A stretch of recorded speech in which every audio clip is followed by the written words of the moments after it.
Hal-hal yang harus diperhatikan bagi teman-teman yang akan melaksanakan tes kompetensi registrasi database calon mitra statistik BPS 2024. Hai, Assalamualaikum warahmatullahi wabarakatuh. Selamat datang saya ucapkan di Usma Ulia Channel yang masih sama membahas tentang beragam aplikasi dan informasi. Apa kabar teman-teman semua? Semoga selalu dalam lindungan Allah Subhanahu wa taala. Amin amin ya robbal alamin. Sebelumnya terima kasih disampaikan bagi teman-teman yang telah mengklik video ini. Dan untuk video pada kali ini akan saya informasikan mengenai hal-hal yang perlu teman-teman perhatikan, terutama bagi teman-teman yang akan melaksanakan tes kompetensi registrasi database calon mitra statistik BPS 2024. Hal-hal apa saja yang memang harus diperhatikan? Pastikan teman-teman untuk menyimak video ini sampai selesai ya. Jangan di-skip agar tidak gagal paham, juga tidak ada informasi yang terlewatkan. Ya, langsung saja masuk ke pembahasannya. Sebagai informasi untuk teman-teman, bagi teman-teman yang sudah dinyatakan lolos administrasi, artinya tampilan pada daftar survei yang pernah teman-teman daftarkan sudah ada keterangan diterima. Selanjutnya, teman-teman diharuskan untuk memilih jadwal tes sesuai waktu yang kira-kira teman-teman bisa. Dan informasi pada saat saya membuat video ini, memang saat ini server sedang maintenance ya, dan akan aktif kembali pada tanggal 13. Jadi, pastikan teman-teman misalkan ada jadwal yang sudah terlewat bisa untuk mengubah jadwal, dan pastikan untuk mengubah jadwal tersebut adalah pada saat keadaan server normal, dan insya Allahnya setelah tanggal 13 pukul 8 pagi server sudah bisa digunakan kembali secara normal dan lebih nyaman lagi. Untuk video bagaimana cara untuk memilih jadwal seleksi atau ujian sudah saya pernah bahas sebelumnya di video ini. Kemudian untuk video bagaimana cara mengubah jadwal yang sudah terlewat, jadwal tes kompetensi yang pernah teman-teman sudah pilih kemudian terlewat karena adanya maintenance, juga sudah saya pernah bahas pada video sebelumnya, yaitu video yang ini. Dan silahkan teman-teman bisa dicari atau disimak pada video-video tersebut, dan untuk linknya sudah saya taruh atau sudah saya cantumkan di kolom deskripsi pada video ini untuk mempermudah teman-teman ya. Ya, langsung saja untuk hal apa yang harus teman-teman perhatikan calon mitra statistik BPS 2024 sebelum melaksanakan tes kompetensi. Informasi yang harus teman-teman ketahui, yang pertama adalah jam. Jadi jam yang tertera pada jadwal yang teman-teman pilih itu sesuai dengan jadwal waktu setempat. Misalkan teman-teman ada di wilayah Indonesia bagian Barat, artinya jam yang tertera adalah waktu Indonesia Barat, dan apabila di Indonesia Tengah, maka waktu Indonesia Tengah, dan waktu Indonesia Timur juga bagi teman-teman yang berada di Indonesia bagian Timur. Informasi selanjutnya, jadwal tes itu dapat diubah 1 kali selama belum terlewat. Jadi apabila teman-teman belum terlewat melaksanakan tesnya, jadwal bisa diubah 1 kali. Dan untuk teman-teman yang terlewat tesnya, juga ada kesempatan untuk mengubah jadwal tersebut sebanyak 1 kali kesempatan. Jadi solusi bagi teman-teman yang sudah menentukan atau memilih jadwal tes tapi ternyata server dalam keadaan maintenance, bisa pada saat server normal kembali teman-teman bisa lakukan ubah jadwal ya.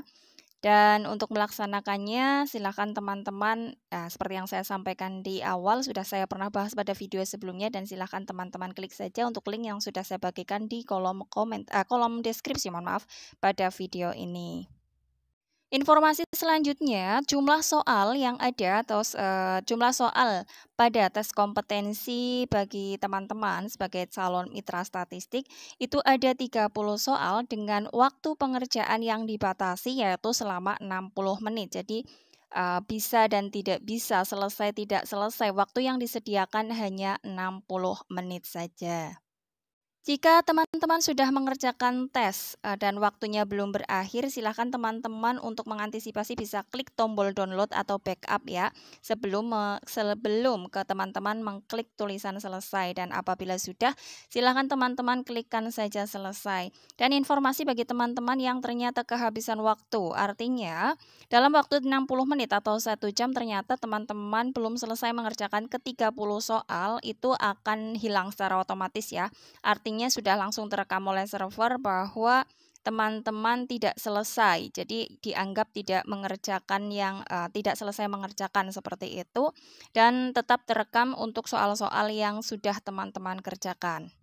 Dan selanjutnya perlu diperhatikan juga, jadi teman-teman untuk mempersiapkan tes kompetensi ini perlu teman-teman mempersiapkan diri dengan belajar sebelum mengerjakan tes.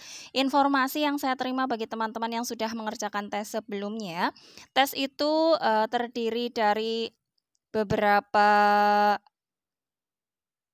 materi, terutama yaitu tentang ada yang soal yang mereka terima pada tes mereka hanya merupakan soal tentang analogi, logika, kemudian juga tentang matematika dasar.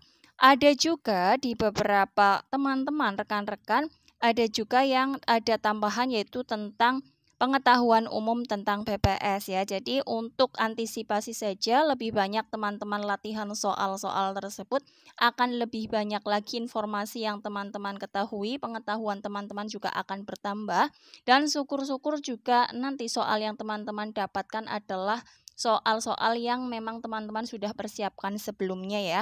Dan untuk kisi-kisi beberapa soal tentang tes matematika dasar, tentang pengetahuan umum BPS, tentang analogi juga tentang logika sudah pernah saya bahas sebelumnya juga, dan silahkan simak saja di video saya, dan linknya juga saya taruh di kolom deskripsi pada video ini. Tambahan kisi-kisi sebagai tambahan pengetahuan bagi teman-teman juga, ini ada beberapa contoh soal yang akan saya tampilkan, dan disclaimer ya bahwa contoh-contoh soal ini tidak sama persis nantinya dengan soal yang teman-teman temukan, jadi ini sebagai gambaran saja. Ini contoh yang saya akses dari BPS resmi, dari website resmi, dari sosial media resmi BPS Kabupaten Balangan. Ini ada contoh soal seperti ini. Siapa nama kepala BPS Kabupaten Balangan periode ini? Jadi teman-teman harus menjawab ya, harus tahu juga, harus mencari informasi. Teman-teman tinggal di kabupaten mana atau kota mana, dan teman-teman gali informasi siapa kepala BPS di kabupaten atau kota di mana teman-teman tinggal. Barangkali soal ini juga keluar pada tes kompetensi yang teman-teman lakukan nanti. Dan artinya untuk contoh soal yang pertama tadi berarti mengenai pengetahuan umum tentang BPS, terutama di kabupaten masing-masing. Kemudian yang kedua ini adalah contoh tentang matematika dasar. Untuk membuat 60 pasang pakaian, seorang penjahit memerlukan waktu selama 18 hari. Jika penjahit tersebut bekerja selama 24 hari, berapa pasang pakaian yang dapat dibuat? Ini tes matematika dasar, dan ini juga pembahasannya 60 pakaian 18 hari.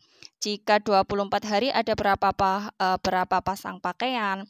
Nah, ini menggunakan perbandingan ya, perbandingan senilai. Cara mengerjakannya seperti ini. Misalkan yang belum diketahui adalah X, maka cara mengerjakannya adalah 60 per X sama dengan 18 per 20. Artinya cara mengerjakannya seperti ini ya, 18 kali X sama dengan 60 kali 24, dan ketemulah 80 pakaian. Contoh selanjutnya ini adalah contoh tes dengan tema atau dengan materi logika ya. Jadi teman-teman ini bisa dilihat jika baby diubah menjadi YBAB, maka apple akan diubah menjadi apa? Ini pembahasannya dapat lihat teman-teman paham. Jadi harus teman-teman memakai logika, harus menganalisa cara perubahannya. Dalam pola ini ada pola-polanya ya, huruf dibalik dari belakang ke depan. Dalam baby, B menjadi Y, A menjadi A, B menjadi B, dan Y menjadi Y. Dengan menggunakan pola yang sama, maka untuk apple akan menghasilkan kata ELPAP. Jadi jawabannya adalah yang A. Dan selanjutnya ini adalah contoh soal tentang analogi ya, berupa deret bilangan 5, 6, 8, beberapa titik-titik, kemudian 20, 26. Ini pernah saya bahas pada pembahasan sebelumnya juga. Dan apabila teman-teman menemukan ini, jarak dari satu bilangan ke bilangan sebelumnya, cara mengerjakannya yaitu bilangan sebelumnya ditambahkan selisihnya. Misalkan 5 ke 6 itu selisih 1, 5 tambah 1 kan 6, 6 ke 8 kan harusnya selisih 2, 2 ditambah 6 jadinya 8. Untuk bilangan selanjutnya berarti 8 ditambah selisih ke bilangan berikutnya adalah 3, berarti 8 tambah 3 adalah 11. Bilangan selanjutnya lagi yaitu 11 ditambah selisih berikutnya harusnya 4, 11 tambah 4 15. Jadi jawaban yang benar adalah yang D, 11, dan 15. Ya itu dia contoh beberapa soal yang mungkin saja teman-teman temukan tidak sama persis soalnya, tetapi kemungkinan ini sebagai gambaran saja bahwa bentuk-bentuk soal yang seperti itulah yang akan keluar nantinya ya. Jadi sekali lagi disclaimer, soal-soal yang dimuat tadi yang saya sampaikan adalah bukan soal yang sebenarnya. Jadi kesamaan atau kemiripan dengan soal sebenarnya hanyalah kebetulan ya. Jadi apabila ada yang sama, itu suatu kebetulan semata. Ya, demikian yang dapat disampaikan untuk pembahasan pada kali ini. Semoga informasi ini bermanfaat bagi teman-teman, terutama yang akan melaksanakan tes kompetensi atau menunggu jadwal adanya tes kompetensi. Semoga teman-teman dapat dengan lancar mengerjakan tes kompetensi tersebut dan mendapatkan hasil yang maksimal, sehingga nantinya teman-teman dapat dinyatakan diterima sebagai sebagai mitra yang masuk dalam database untuk mitra statistik 2024 di kabupaten atau kota di mana teman-teman tinggal. Salam sukses selalu tentunya, dan akhir kata wassalamualaikum warahmatullahi wabarakatuh.